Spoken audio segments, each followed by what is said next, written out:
Pendant longtemps, la planète Vénus a été reléguée au second plan dans les explorations spatiales. Trop chaude, trop inhospitalière, trop peu prometteuse, on la comparait parfois à un enfer climatique, avec ses températures pouvant dépasser les 460 degrés, son atmosphère étouffante, chargée de dioxyde de carbone et d'épais nuages d'acide sulfurique. Bref, une planète morte. Et pourtant, depuis quelques années, quelque chose a changé dans le regard que les scientifiques portent sur Vénus. Une série de nouvelles études, d'analyses d'images et l'annonce de missions spatiales à venir viennent bouleverser cette vieille image. On parle de plus en plus de Vénus comme d'une planète peut-être encore vivante, entre guillemets bien sûr.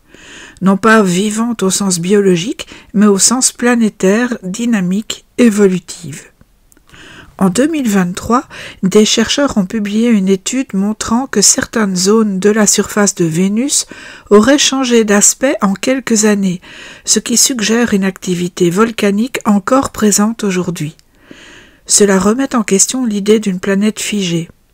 Autre fait marquant, en 2020, une équipe britannique avait annoncé avoir détecté dans l'atmosphère de Vénus un gaz rare, la phosphine, dont la présence pourrait être liée à une forme de vie microbienne.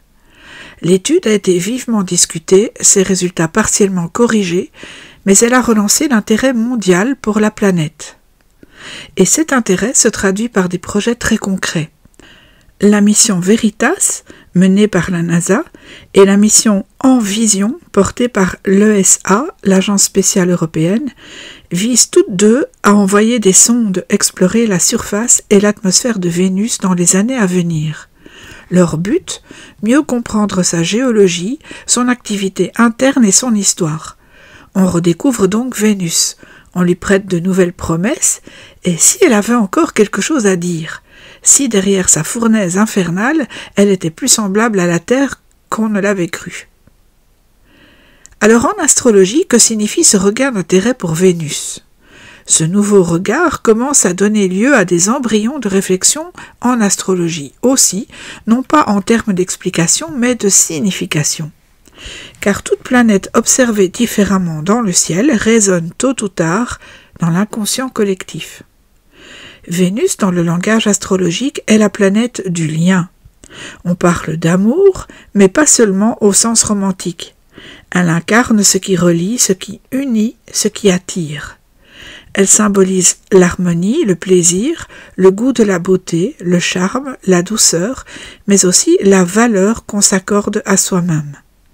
Ce que l'on aime chez l'autre, ce que l'on aime faire, ce que l'on estime beau ou digne d'attention, tout cela, c'est Vénus. On dit parfois d'elle qu'elle gouverne 2 signes. Le taureau, qui parle du plaisir sensoriel du corps, de la terre, de la stabilité, et la balance qui évoque l'élégance, les relations équilibrées, la diplomatie, la recherche d'harmonie. Dans les 2 cas, Vénus ne pousse pas au conflit. Elle rassemble, elle cherche à créer du lien là où d'autres séparent.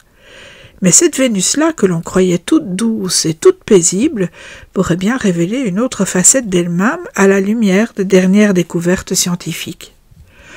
On apprend donc que Vénus n'est pas une planète morte, qu'elle serait peut-être encore active et intérieurement vivante, géologiquement instable, capable d'éruptions et de bouleversements.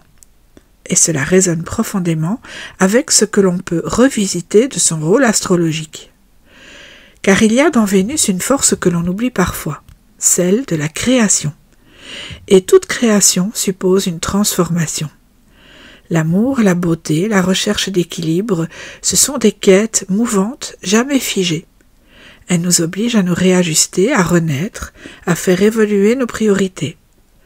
Symboliquement, cette redécouverte de Vénus pourrait nous dire que ce qui semblait calme en surface peut contenir une vie intérieure intense.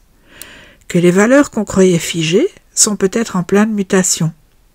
Que l'amour, les désirs, le sens de la beauté ne sont pas statiques, mais vivants, brûlants, parfois dérangeants aussi. Cela invite peut-être à réhabiliter les forces du sensible dans nos vies, à redonner de l'espace à ce qui nous touche, à ce qui nous relie vraiment aux autres.